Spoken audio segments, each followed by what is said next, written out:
I'm Lyman, and I'm here with my great friend Marcel, and together we do the Jazz and Grass podcast. Yeah, that's very true, man. There's actually one other thing that we do, too. We do the Jazz and Grass Instagram page, and there we record a new lick every single day, a new guitar lick, that is. And we post 2 licks on Friday. Every day alternates between bluegrass and jazz. What's not to like? It's been a lot of fun. How long have we been doing this now? 3 months? 4 months? Yeah, a good amount of time. We're up to 600 now, right? Yeah, we passed the 600 mark just a couple days ago. It's pretty dope. But if any of you have come from the Instagram page to this podcast, we did want to let you know about a new thing we got going on, a new way to reach us. You can call or text area code 724-257-1046. I'm going to just repeat that again, make sure I get it right. Yeah, go ahead. 724-257-1046. Call or text, that's the Jazz and Grass hotline. Ask any question you want, say hi, yell at us. I don't particularly care, but it's a new way to get a hold of us, and we will probably play your response on the podcast, your question on the podcast, and give our response. Man, I love that you've kept the phone number secret from me for all this time. I didn't know it yet, and you just read it out loud, and I'm over here like writing it down like, oh man, I'm gonna call this thing so many times. Again, that's 724-257-1046. How do radio people do that without screwing it up? Yeah, it's awkward. I think you got to do it really fast. I think that's the secret. I did it. Yeah, man, that's awesome. I'm glad that you got that all set up. I can't wait to see like what horrible things people say. Literally the worst. Expecting death threats, everything, all the bad stuff. Anyway, even though this is a guitar podcast and we do the whole, we talk about a lot of guitar-related things. Today we're going to change it up a little bit. We're going to talk a little bit about bass guitar. Oh, yeah. I don't think the knowledge here could be limited to bass guitar. Just bass instrument in general, bass synth, bass guitar. That's about it. Well, sometimes we have to cover those roles too. I mean, even on guitar, right? You have to like take over that a little bit. Go ahead. I actually do have my upright bass, but it's like too far away. It's like 10 feet away, so I don't want to deal with that right now. Yeah, everyone at home, just imagine that Lyman has an upright bass about 10 feet away from him. Mm-hmm. I am reaching, but I can't touch it. Yeah, man. So are you going to give us some kind of like funky bass line just to get us into this?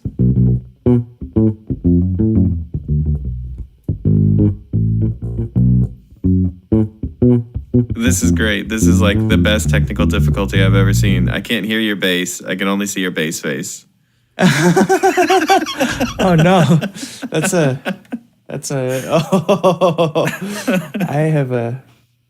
I've made a mistake. There you go. Has that messed up anything in the recording? No, I don't think so. Oh, there it is. Yeah.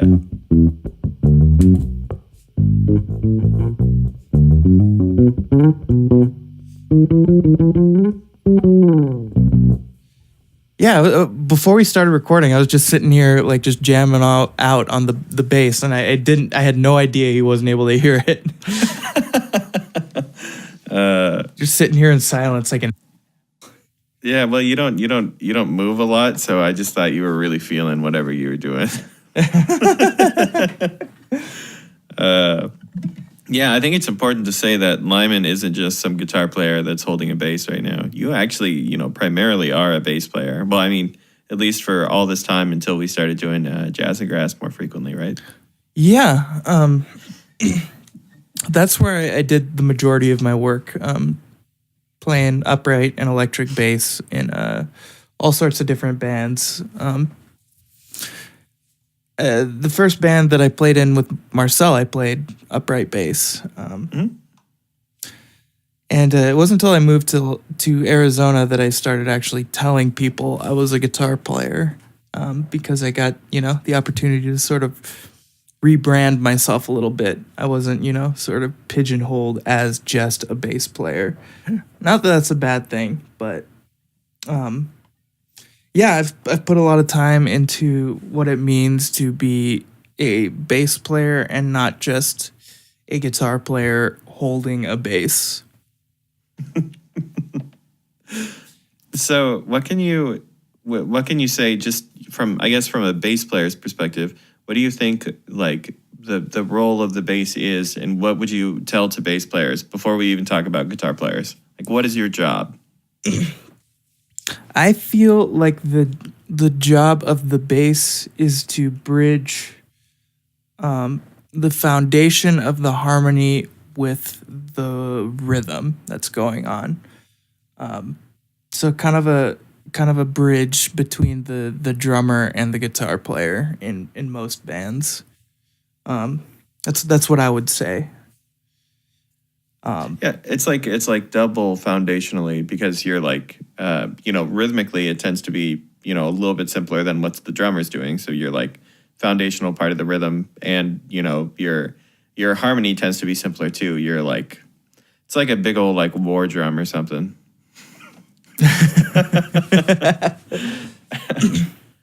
Yeah, it's just sort of like the kind of the bridge between harmony, melody, and rhythm. And one of my favorite jokes of all time is, have you ever heard the bass player so bad that somebody noticed? So it's my opinion that the bass player needs to be a foundation, and a foundation isn't something you notice until it's bad. Yeah. And I have all sorts of opinions on, flashy bass playing and whatever. I like to play flashy sometimes, but it's mostly about the foundation and just grooving hard. Yeah, maybe what's equally interesting is like, what's a common way that people mess up that job? I'll give an example that I saw a guitar player do when he picked up my bass. Just playing a line like,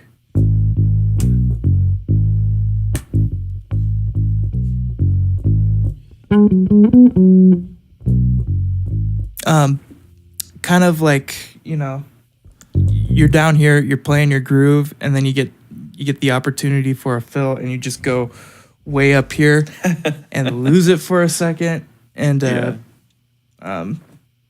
it really has nothing to do with where you're at, but I mean, you can take that line and play a fill like,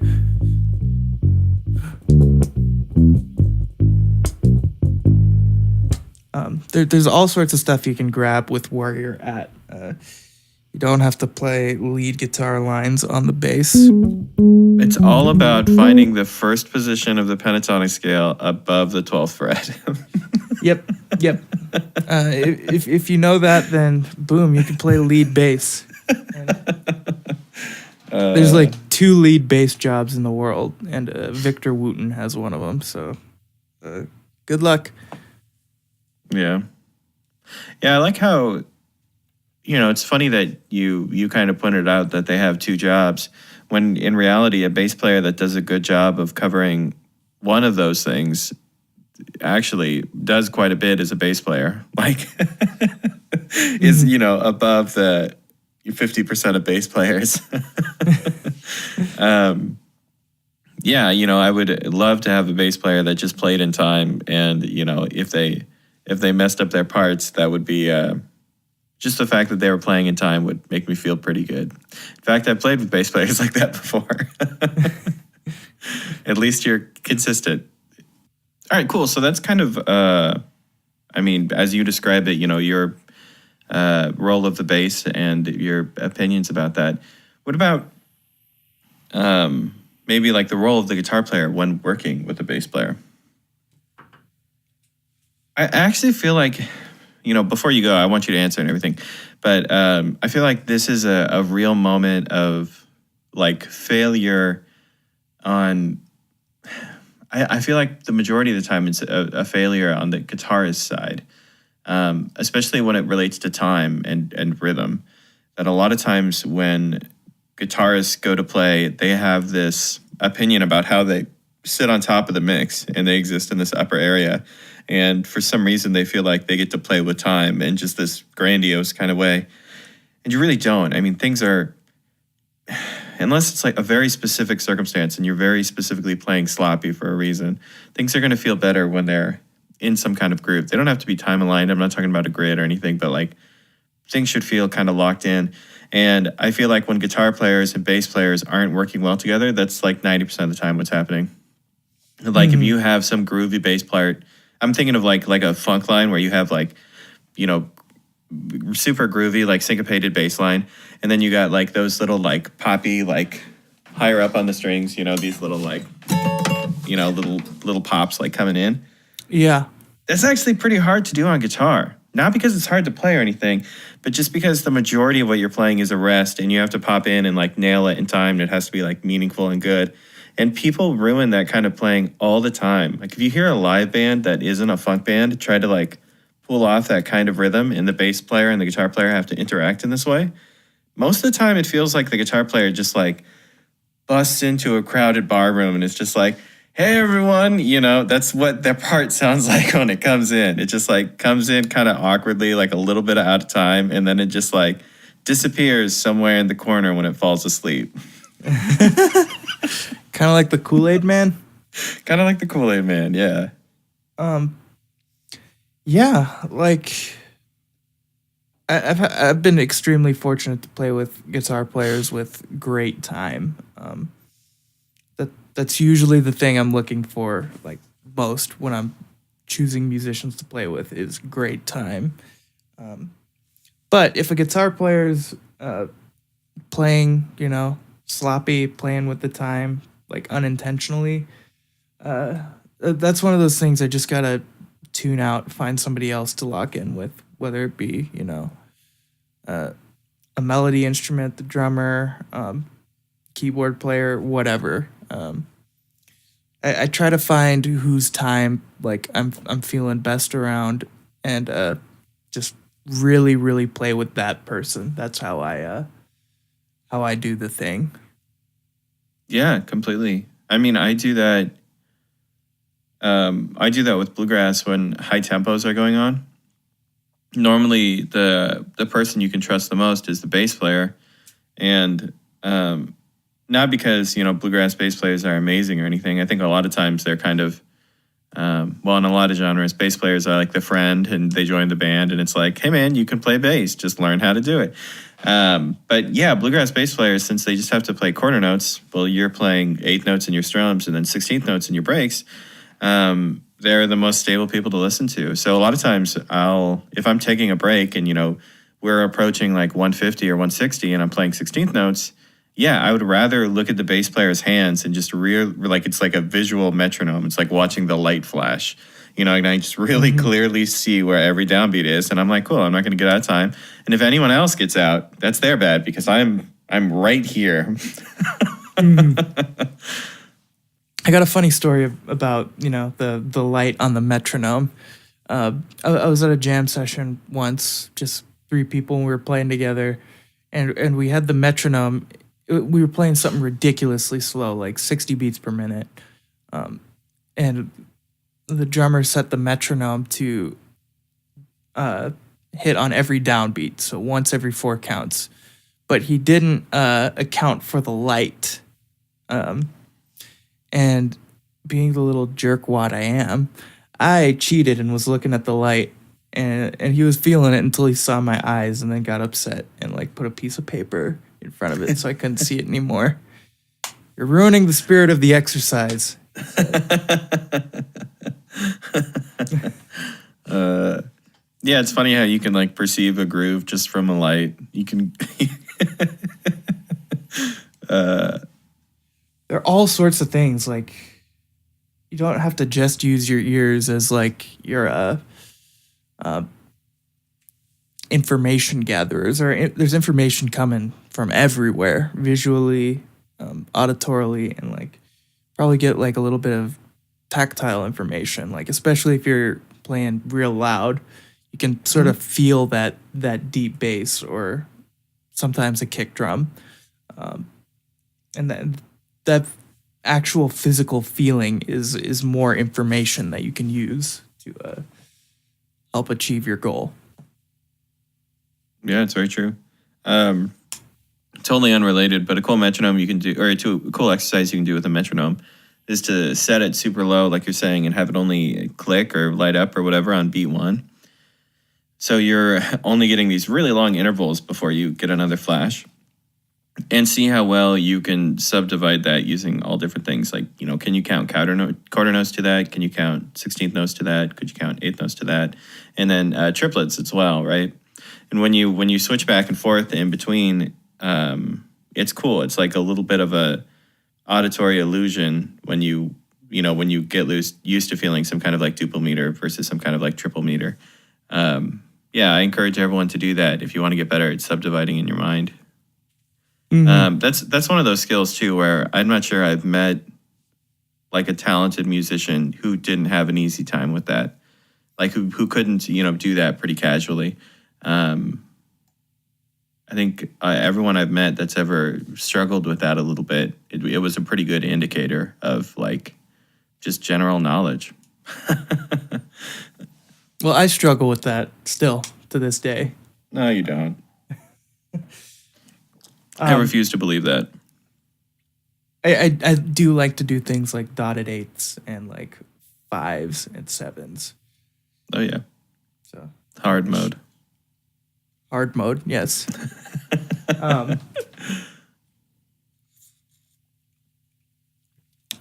am drinking coffee today. Oh, we should break for a second and do our reoccurring segment. What am I drinking out of?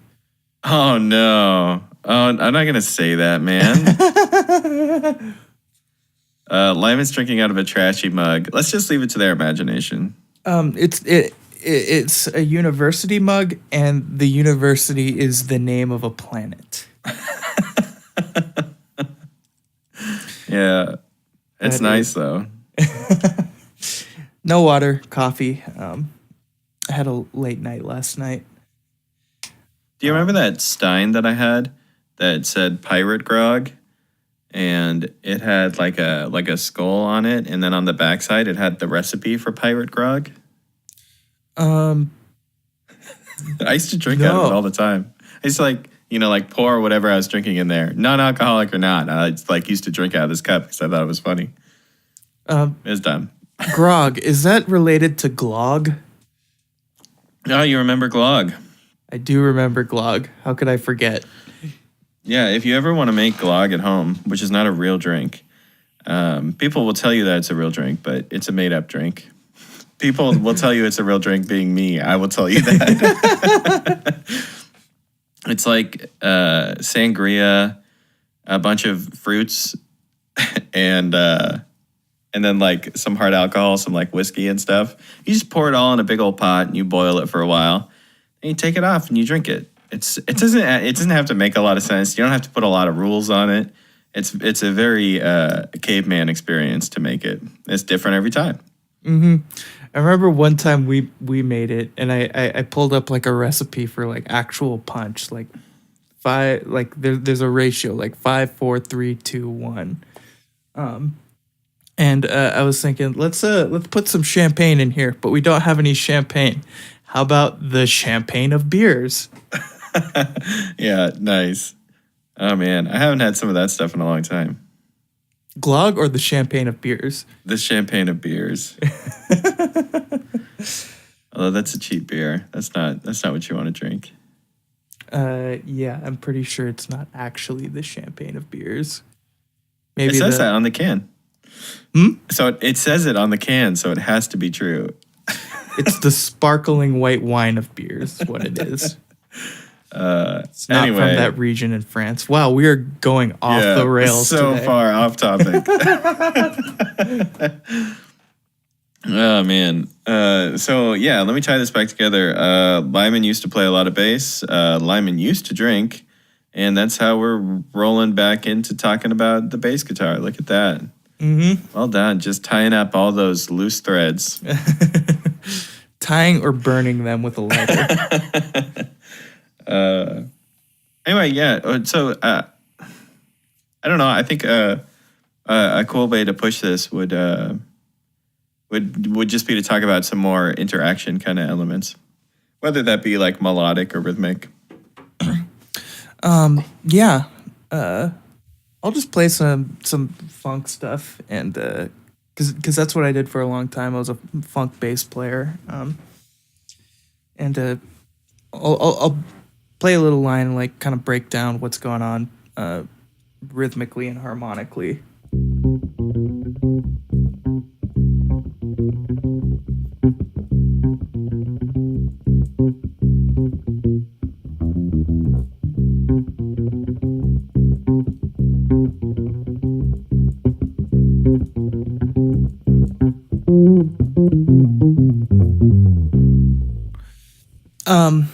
So that was just a small sort of funk figure.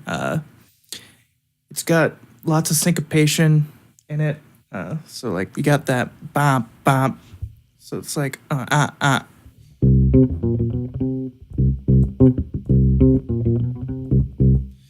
So that's like a kind of a cool rhythmic interplay. And the chord I'm over is just like C7. And so I'm just playing notes from that chord, except for that B note. Major 7 over a dominant chord, but that's just a passing note.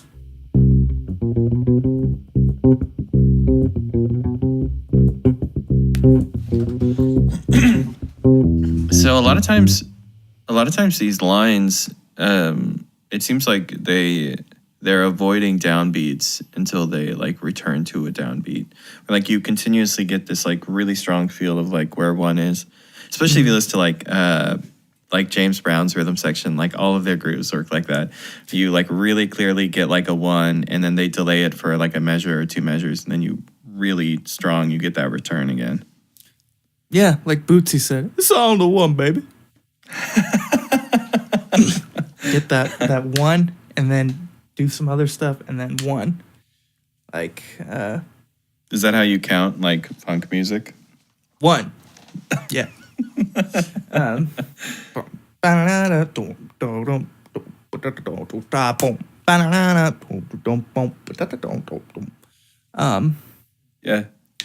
Yeah.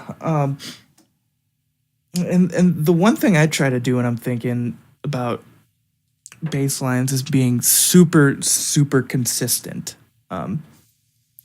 with my choice of notes, my choice of rhythms, and like just adding little variations like once every, 4 bars or so.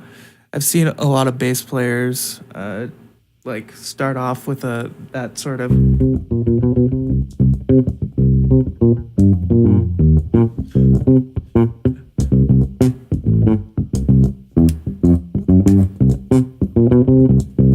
which is fine. It's all cool, but like, I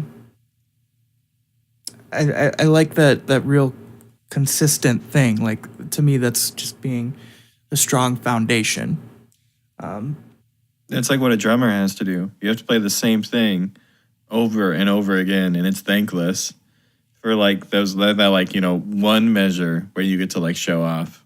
Yeah, that's a huge thing. I feel like a lot of especially new players miss the mark on. Like there is great joy and great bliss in playing super consistently. I think of it as like a game. Like, how much restraint can I have tonight? And I find like the more tired. Is tireder a word? I don't think so. I'm getting Everyone at home, check your dictionaries. I'm getting tireder as we speak. But the more tired I get, the more my restraint goes down, and I just start adding little extra stuff like every 2 bars or maybe every bar. But yeah, like It's different too when you're playing with like friends or people that you're close to, and it's almost like a gag to show like lack of restraint. You know, to overplay is funny and a joke, and it's fun to have people that you can do that with, especially if you're playing live shows with them as well. Because then when you're privately playing, you do all this like goofy stuff, and then when you get on stage, suddenly everyone's like, monked out. Yeah, restraint is huge. Like, I've also played like a fair amount of rock bass, and you get a lot of this stuff going on.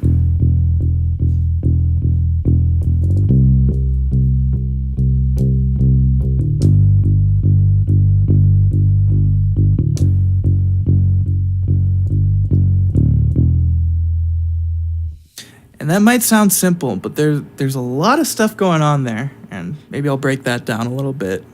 Yeah, are you using your fingers too? You're Yes. not a pick guy. Yeah. I use a pick all the time, but Oh, really? I didn't know that. yeah, Probably because I played. You were playing upright bass when we played together. yeah. I just find like there's something like with the sound, like when you're using round wound strings, like if you use a pick, that's a very specific sound. And a lot of times I can't get that sort of sound with my fingers. It's not because, the line's too fast. I can't play it with my fingers anymore. I just want that pick tone. Yeah, there are lots of camps on the bass. Like, is a pick okay? Is a pick not okay? Somebody told me like anybody who plays with a pick isn't a real bass player. I'm like, word. And you're like, guess I'm not a real bass player sometimes. And at that point, like I'm real disagreeable. I'm like, okay, I'm gonna play with a pick for the rest of the night. Yeah. It's playing with a pick's not like bad or worse. It's just different. It is different. But to go back to that line, the things I'm thinking about are like articulation. Articulation is huge.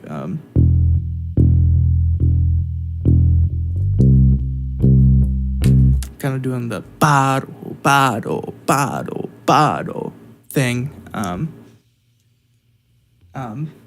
That's more about attitude. Yeah. And I do that little slide. And like making sure that my slide is like absolutely in time as if I played it.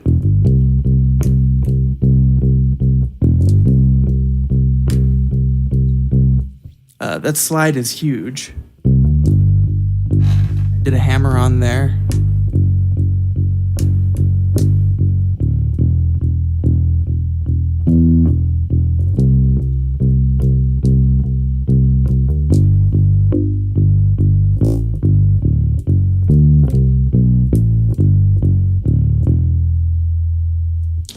There's a lot of cool things in rock bass. Like, you get to practice your restraint. You get to really, really dig in on articulation and note length. I'll give you another example, like with note length. And I feel like I've heard a lot of people miss the mark on this as well. Let's take like something in G, like boom, boom, boom, boom, boom. Boom, boom, boom. When you get that snare drum hit, I often pull off as soon as the snare drum hits, like boom, boom, boom, boom, boom, boom, boom, boom, to kind of let the snare drum breathe. And like when it gets to the chorus, that's when I'll let the note sustain rather than.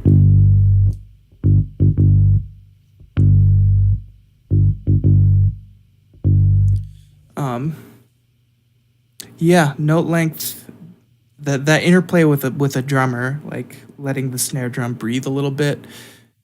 It's not something like that's really intuitive unless you're really paying attention. Yeah. Well, what you're talking about is kind of interesting. Like, I don't know. I'm thinking about time we've spent in the studio recording any like pop or rock kind of music. A lot of times the attitude or what we're trying to convince you is that it is pretty like loose and, it does just come out like this. But then when you're actually getting those takes, there is a certain level of precision that you're trying to achieve. And it's a much different kind of precision. I feel like when I'm recording, I don't know, I feel like bluegrass and jazz as improvisational genres that, involve so much more of that kind of interaction. A lot of times the takes that you love and the takes that are fun, probably aren't perfect. They're probably just like really interesting. And you're like, man, weird thing I did there. That's cool. Let's keep that, And that's not what happens when you record like rock and roll or pop music. You're looking for this consistency. And like you were even saying about the slide, like I make sure the slide is perfect. In more improvisational stuff, you don't really give a damn if the slide is perfect. Yeah. I mean, it would be great if it was, but if it's not, the take's probably still good. Yeah, it might be something like a little bit interesting. Like you might have, instead of hitting that slide like right on the 8th note, you might have hit it like on a triplet.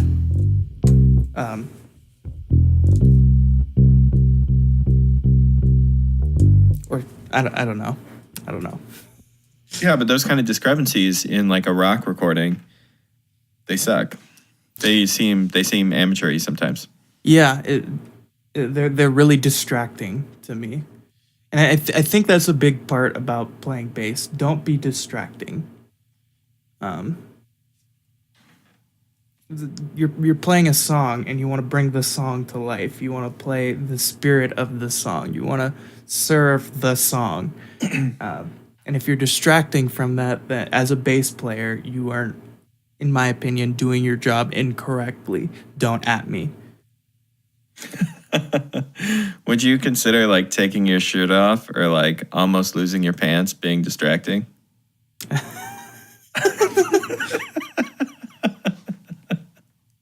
Touche. Love it. Last night on my gig, I almost lost my pants. Not intentionally this time. They just almost fell off. Unrelated pants losing. Yeah, I had to go into a power stance just to keep them on. What's up with you and pants, man? You need some suspenders and the belt. I hate belts. Like I just hate suspenders, belts. Man. Yeah, I'll wear suspenders and a t-shirt or a Hawaiian shirt. Suspenders and a Hawaiian shirt wouldn't be too bad. You just need some like elastic in the waistband. I feel like that would be worse, much worse. We get you some jeans that have elastic around the ankles and in the waistband. Yeah, that'll be good.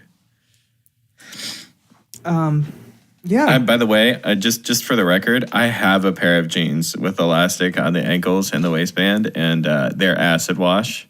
They really take me back. It's a real Marcel in 1995 kind of look.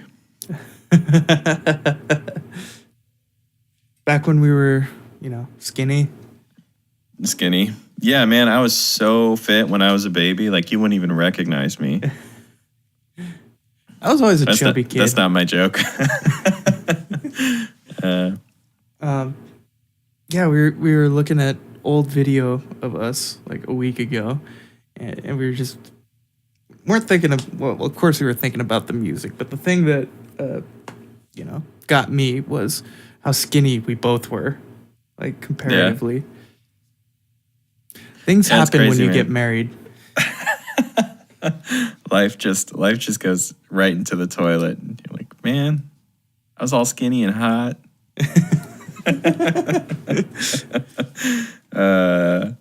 I saw a video from me last night. I'm like, oh my God, I need to eat less pizza. You need to take up running again, man. You were the running champ. What? Yeah, man, you had this like thing. I remember you telling me about it, about like running and Something about running in the morning, and you had a routine that was like super funny to me. Oh, I would run, and I would run on my dad's treadmill every morning, like a mile or two. This was only like a 3 or 4 month type of deal, but while I was running, I would watch Superbad every single day. Just pick up where I left off, or if the movie finished, start it over. Man. Every single day I watched Superbad. And then I started smoking cigarettes, and that was the end of that bull. Oh, man. Yeah, at least cigarettes make you cool. Just kidding. Don't smoke, kids. No, I don't wish that that unfortunate habit on anybody. Yeah, I'll turn your guitars yellow, too. That's true. That is true. Well, you want to keep moving, man? Yeah, this is the Off the Rails podcast. Yeah, this is worse than the yet to be released emergency podcast. Are we gonna keep referencing that until it gets released? Should. Yeah, did we talk about it before? I think we mentioned it in passing. Oh yeah. Well, there is an emergency podcast that we recorded, and if anything ever goes wrong, that's the one that gets posted. I won't spoil anything. Just know that it's a very strange podcast, and I honestly can't wait for it to go up. Almost had to throw it up this week. We're doing this one really last minute. Yeah, we are. So yeah, let's keep going. How about Would You Rather? Yeah. Yeah. Is there anything more about bass? I mean, yeah. If you wanna, go ahead. Yeah. Just cut out this conversation. Don't play like just pentatonics all the time.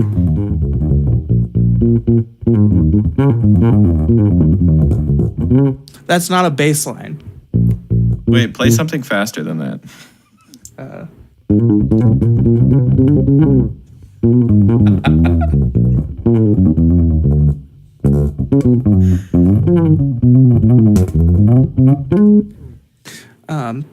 You're like halfway to Victor Wooten. Can you play Isn't She Lovely with harmonics now?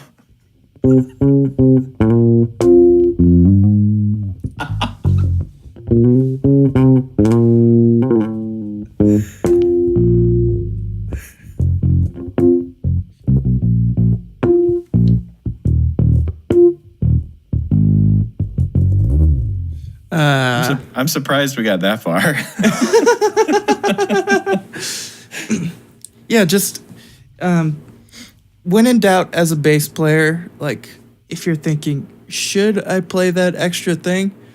80% of the time, just say no. And you might ask yourself that again, like very shortly after. 70% of the time to that question, say no.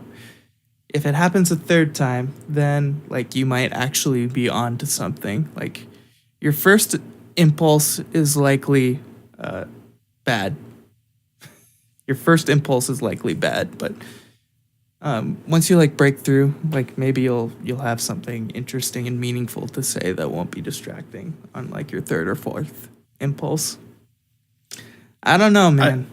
I feel like those, what you're talking about, like doing that little extra something. Yeah, for the most part, I look at it like, hey, if everyone did that extra something, it would kind of be chaos on stage every 4 bars. When like that moment to like fill in comes and like 20 people are like, you don't actually want that. However, if you fill in and someone notices and says something, then yeah, that's the greatest affirmation of like, if you like that, I will do it again. Right. Mm-hmm. And that's how I feel about it. Rather than just ask someone, do you want me to do this thing? I'd rather like put it in a performance or like in a practice session, someplace where it's noticeable, and see if anyone says something. And if no one says anything or someone gives me the stink eye, then yeah, don't do that. If someone says they like it, then I'm going to do it. Yeah. It's easy. Music is very easy. Yeah, it's just, I think it's really easy to be kind of I don't know. My dad calls it a jock musician. It's really easy to kind of like try to strong arm people into what you think is right, or, you know, what would be cool for you. And that's not really how you make any kind of music. Mm-hmm. And people who think that are just kind of wrong. It's not, yeah, it's really hard to like make music with the like machismo attitude. You're doing something pretty delicate and like pretty, you know, stereotypically not manly. So I think trying to overdo that whole side of it is kind of dumb. It's kind of counterproductive. Mm-hmm. You know, it's better if we're all kind of without that kind of ego. Yeah. Music is a very weird thing. Like you're getting 4 to 20 to 100 people together to create one piece of art. Imagine if you got 3 painters together to try to paint one picture on a small canvas. That'd be absolute chaos. Yep. I don't know if it would be, but that's just what I'm assuming would happen, is absolute chaos. So yeah, like you got to be super sensitive, super aware of what's going on around you, and flexible. You got to be like a tree, firm but flexible. For when the winds ideal, blow. the ideal other musician would be like, I don't know, like Troy from like Star Trek Next Generation. real deep cut for anyone out there. Yeah. Hope you watch TNG. DS9 was my favorite. Yeah, you know, I just skipped past all the episodes that weren't Troy episodes. I just wanted to see her get impregnated by psychic aliens. No. All right. For real this time, let's play a game. Yeah. Why don't you lead us off? All right.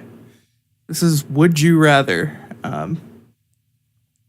The rules should be self-evident. So I'll here's one. Would you rather play to 10,000 people with 5 out of 10 skill level rated players, or play to 10 people with 8 out of 10 rated skill level players? Oh man, I like how you didn't change the ability of the players very much. Like, you didn't give me a 10 out of 10 option.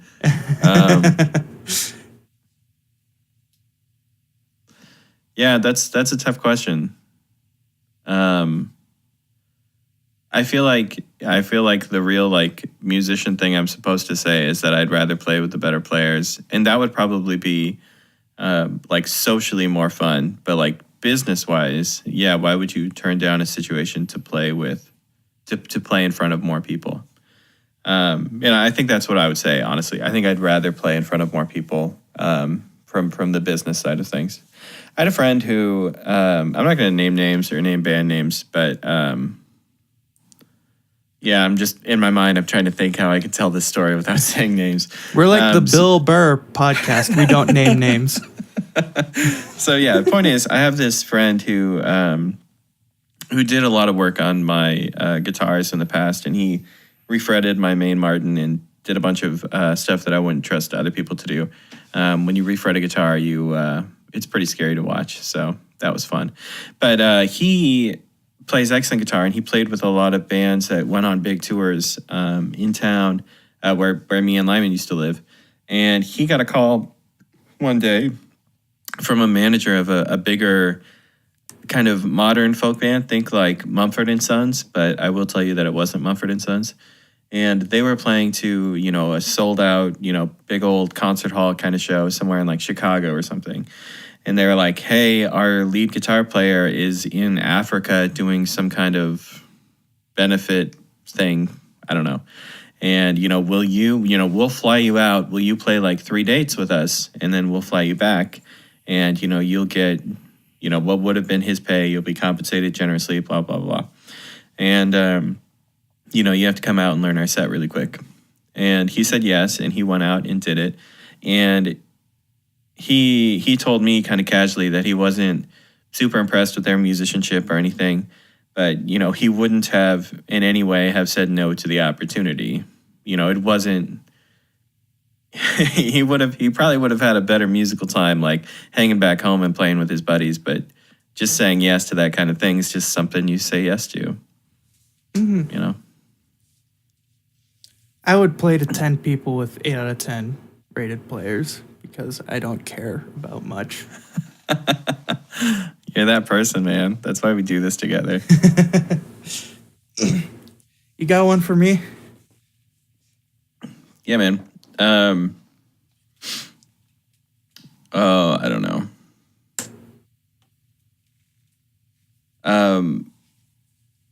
By the way, that was a good question. That was almost exactly the same as one that I was going to ask you. Oh, crap. I'm sorry. No, it's fine. Would you rather give up cold turkey, diminished chords, or augmented chords? Oh, no. Oh, no. Oh, no. Oh, no.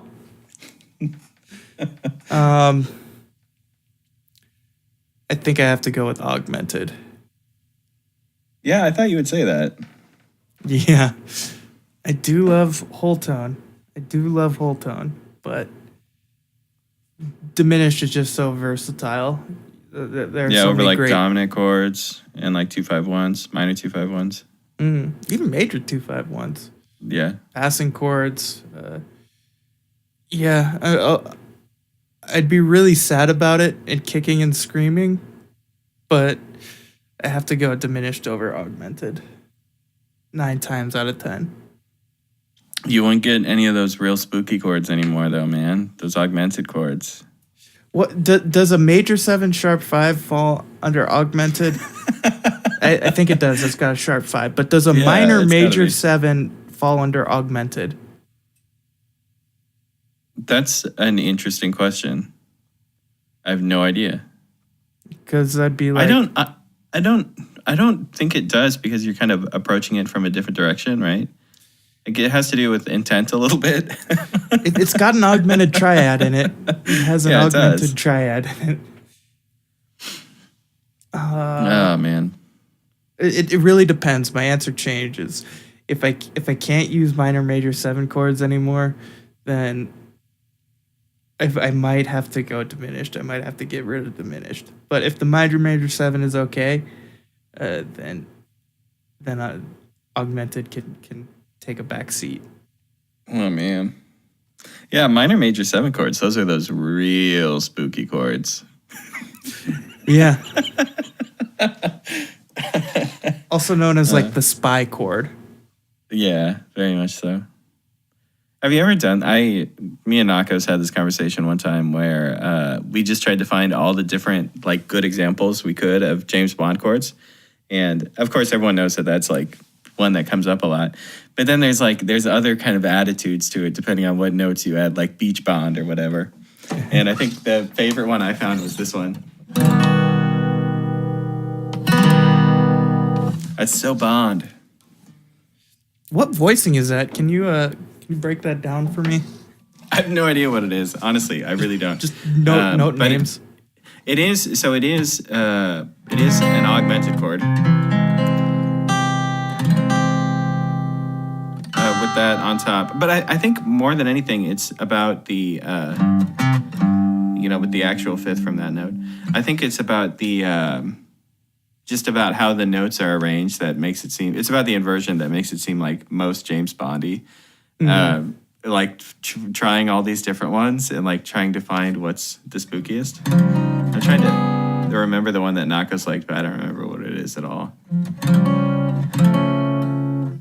don't know. That was my favorite though. Oh, I love those chords. If anybody listens to my lo-fi tracks, you're about to hear a lot of minor major 7 and major 7 sharp 5 because I got on a little bit of a kick there for a second.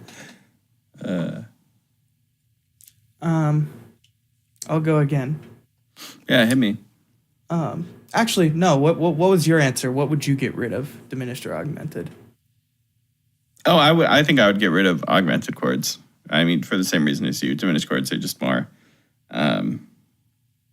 versatile. But I mean, you know, what other chord was I going to give you? They kind of always get paired together. Mm-hmm. All right. Would you rather play with a 7 out of 10 rated player with a crappy attitude or a 3 out of 10 player with a great attitude? Oh, man. The big part for me on these ones was like figuring out what rating would be the most difficult. Yeah. That's a good question because I think I've been in both those scenarios. I think that I would pick a 7 out of 10 with a bad attitude in this case. That's why we work well together, I guess. Just because, you know, I don't know where I rank on this scale, but, you know, I'd rather play with better people that are just going to surprise me and make me, you know, kind of feel bad about my own playing rather than people that aren't going to do that. I'm not saying that, you know, bands can't have people like that because I think having one of those people in a band is actually super useful. Like someone who's just like, you know, super well-intentioned and just happy and like go lucky and like willing to work that side of things where everyone's in a bad mood because something just happened with the sound guy. And this one person is like, I'm oblivious. And you're like, all right, cool. Like things are going to be okay because we're not all angry.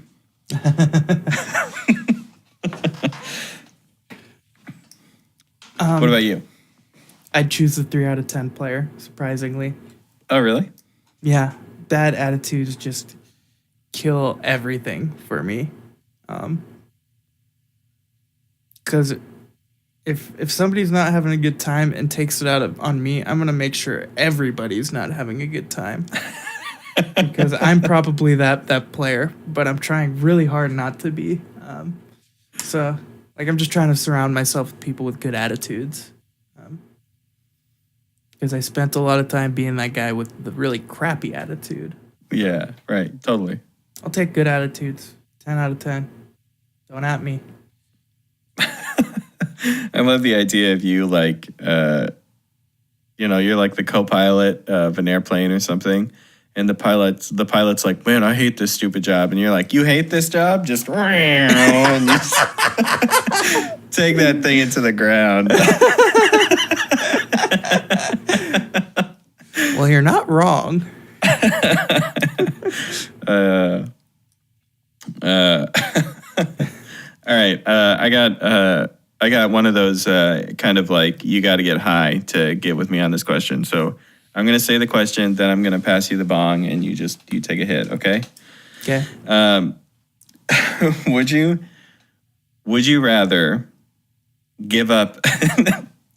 Lyman's doing this like squinty high face right now. Would you rather give up being able to make music, but you can still listen to any music you want?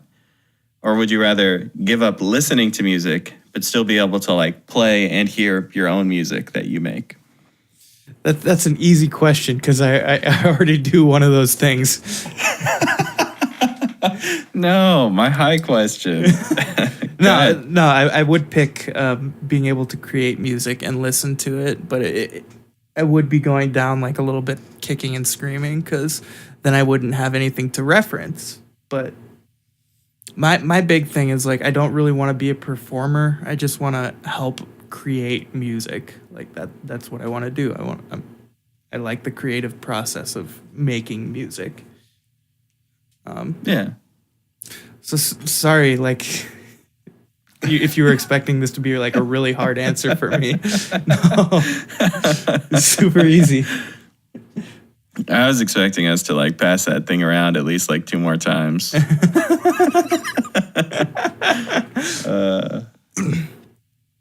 What about you? Yeah, I think I'd probably go the same way. I'm not sure I could give up like creating music. I don't know. I think we've both gone through periods where we're not very good music listeners. I think that's pretty normal too, for people to just like, for your ears to get a little tired, especially as a musician, and you to just, take some time off before you really get into it again.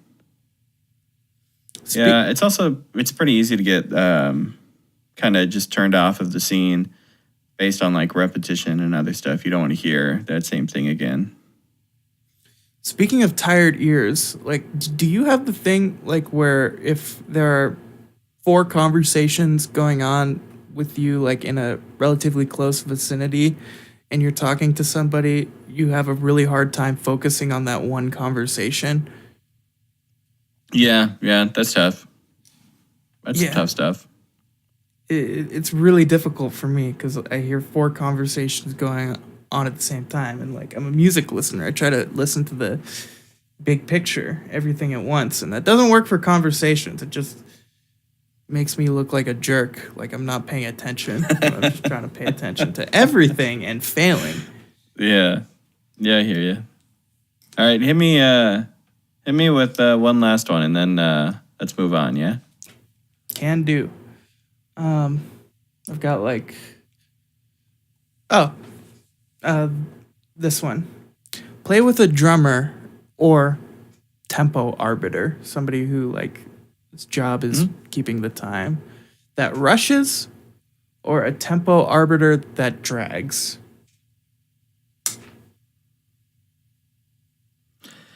I'd probably pick rushes. I feel like rushing is much more acceptable than dragging. In that, I think playing like a long set with someone who drags is like slowly having your life force sucked out of you. Especially when, maybe this is just me as a bluegrass player, but especially when you kick a really fast song and it's going fast, and you watch the first person get to take a break at a high speed, and then like a minute later when the song comes around to you, it's like 20 BPM slower, and you're like, like, where's the challenge here? What happened? What went wrong? I wanted to play the fast thing too, and I didn't get to do it. And then, you're bitter for the next song. No, but yeah, I think that dragging is much more of a problem than rushing, unless you're like just crazy speeding up. But I think most people that rush aren't. I think most people that rush are just excited. Mm-hmm. My answer has like layers. Yeah, go ahead. If I'm playing bass, I would rather play with a tempo arbiter that drags, because drummers think they're the tempo arbiter when I'm on stage with a bass, and I think that's not true. I think that it's me, the bass player. And if I'm playing with somebody who drags, I feel like it's a lot easier for me to just stay the course and have them pick back up with where I'm at, which I'm gonna believe is correct. But I have put in a lot of metronome time and played a lot of metronome games, and I record all the time to click, so I feel very confident with where I feel the time is. But if somebody's rushing, it's real hard to just stay back because, like you said, like it's excitement. And if there's excitement, like focus can be lost. So like I'm sitting here, just playing as the drummer's speeding up, like paying little attention to, yo, Doug, here's the time. But if I'm playing guitar, like rushing's fine. Like dragging would be a slow death. Yeah. But if I'm playing bass, like somebody with dragging, somebody that's dragging is easier for me to pick up than somebody that's rushing. Yeah, that's a pretty interesting perspective, though. That one would bother you more on a different instrument. I see that. Yeah. Yeah, that's my answer. I got your answer. I like that. We're feeling your internal mental checklist. So, now that we've got the answers, let's move on. Because I am the master of everything and the arbiter. I love it. Yeah, it's good. I just get to hang back, whatever happens. What have you been working on? Yeah, it's a good question. I feel like we've kind of opened up a lot of our categories when we talk about these things, so I'm going to possibly open this one up even further. I haven't been working on anything really guitar related. I've had a lot of other stuff going on.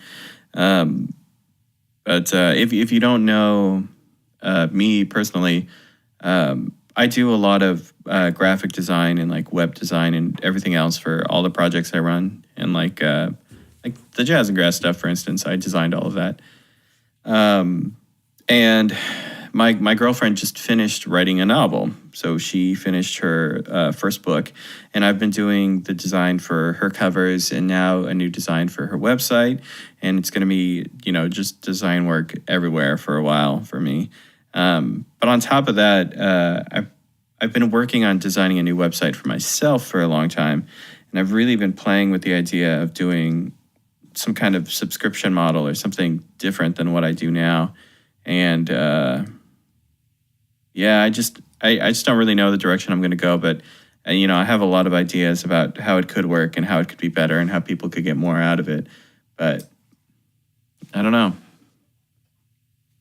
What do you think? Would you want to run a subscription level site? Yeah, once I have, more stuff to say that is like been said by me, like, either a video or a piece of writing. And like I kind of get down that workflow and streamline it. Like, yeah, I would love to have a subscription model. I actually subscribe on Patreon to a guy named Ulf Vakanius, Swedish jazz guitar player, and he just posts little tidbits of like his playing, and sometimes he just does like a little 2-minute lesson, and I shoot him $5 a month, and it's like I get this lessons with one of my guitar heroes. And it doesn't. Yeah, that's pretty awesome. Yeah. It doesn't hurt that he used to look like Jim Gaffigan, like to a T. It was hilarious. That's what I like about the subscription model stuff, is that people get a lot for their money. I mean, I like the idea of running it as a business and also like, subscribing to it myself. I don't know. I feel like I want to give people, more options and more content, but do it in a reasonable manner. The problem is that, I can't put, all of my energy into something like that without actually making some kind of living off of it. And luckily that means that everyone has to pay very little for that to happen. That's the genius of it. It's wonderful. Have you thought about doing like an 1.5-hour live stream like once a week for the $10 tier? That's sort of like a big old group lesson. Like everybody asks questions and it's like they're studying with you, but like for really cheap a month. I've thought about that. And I've thought about testing that out on my YouTube channel too, going live on my YouTube and seeing what happens. Maybe we should do that too. We could go live on Instagram or something. Yeah, that'd be a ton of fun. I don't know. Talks for another time. What have you been working on? Since I have my bass in my hands, lots of bass stuff. I like that. You're so full of it. Go ahead. Actually, I have. Like, I just recently joined a new cover band, so I had to learn a bunch of stuff. But we play. One of the songs we play is Alanis Morissette's "You Oughta Know," and fun fact: Flea recorded the bass on this, and I will so humbly say I made the bass part better. Oh, really? Yeah. No, I didn't make it better, but like I know I spent a lot of time talking about restraint and like really dialing in, but like I made this bass part a lot busier because We're essentially a three-piece with a lead singer, guitar, bass, drums, vocals. And so, like, I feel like I have a little bit more room to fill out the sound. So the actual bass part is something like.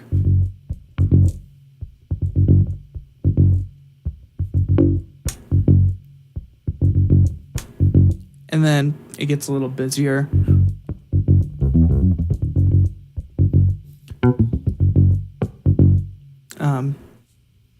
But what I've been playing with the one guitar part, because there are quite a few guitar parts and other sounds layered throughout the track, but I've been playing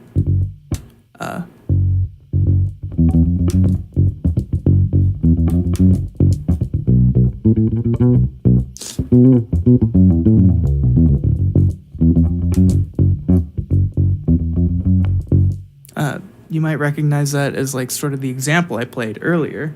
And that's why I played it, because it's been weighing heavy on my mind. Nice. It's interesting going from that sort of funky, syncopated bass line to like the real rock, like.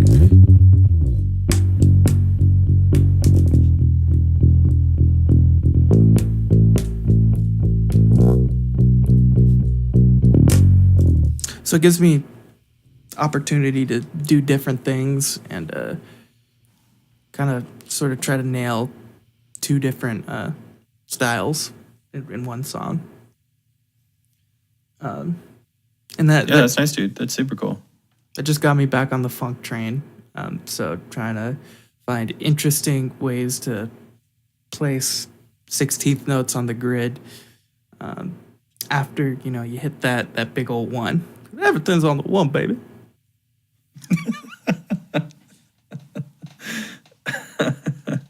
All right, with that, let's call it. Let's get out of here. Yeah. Where can the people find you? Yeah. So once again, my name's Marcel. All my stuff is Lessons with Marcel. The big place is YouTube. I post a new video every single Wednesday. And if you watched my video from this week, it was all about jazz and grass. So there you go. The other places you can find me are Facebook, Instagram, and Twitter. And then you can check out my website, lessonswithmarcel.com. That's where you can sign up for Skype lessons and find a bunch of free stuff. Yes, and then, of course, there's a thing we do together that we should probably mention again. We run the Jazz and Grass Instagram account where we post a new lick every single weekday. I post on Mondays, Wednesdays, and Fridays. Lyman posts on Tuesdays, Thursdays, and Fridays. We post twice on Friday because reasons. I'm really scared of odd numbers. And we alternate every day between bluegrass and jazz. It's super fun. We just cracked 600 followers. Check it out. See if you like it. Yeah, and when we hit 1K, we're going to do a swap. Oh, yeah. I can't wait for that. It's going to be funny. I'm going to post the best jazz licks. It's probably going to make me quit. Throw everything. But yeah. And then you'll find all the sources I stole them from. You can find me at lymanlipke.com. I haven't updated the website very much, but you can see all the stuff I do on Instagram. There's a link to my SoundCloud, and it's got every single thing I've uploaded. I upload a new lo-fi hip-hop track every Tuesday and Friday, which is just like a little chord melody, some funky bass, programmed wobbly drums, and a guitar solo. Sometimes I play the changes, sometimes I don't. Sometimes I completely disregard them.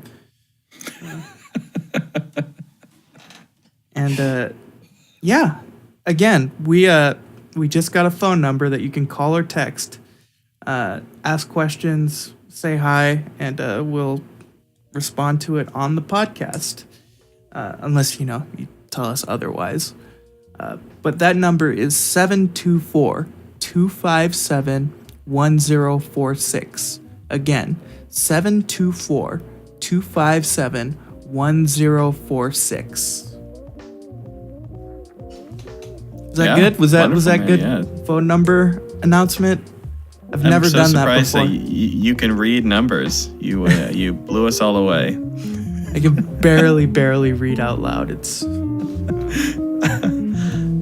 anyway, yeah. So we'll see y'all next time. Yeah. Yep, next time. Bye.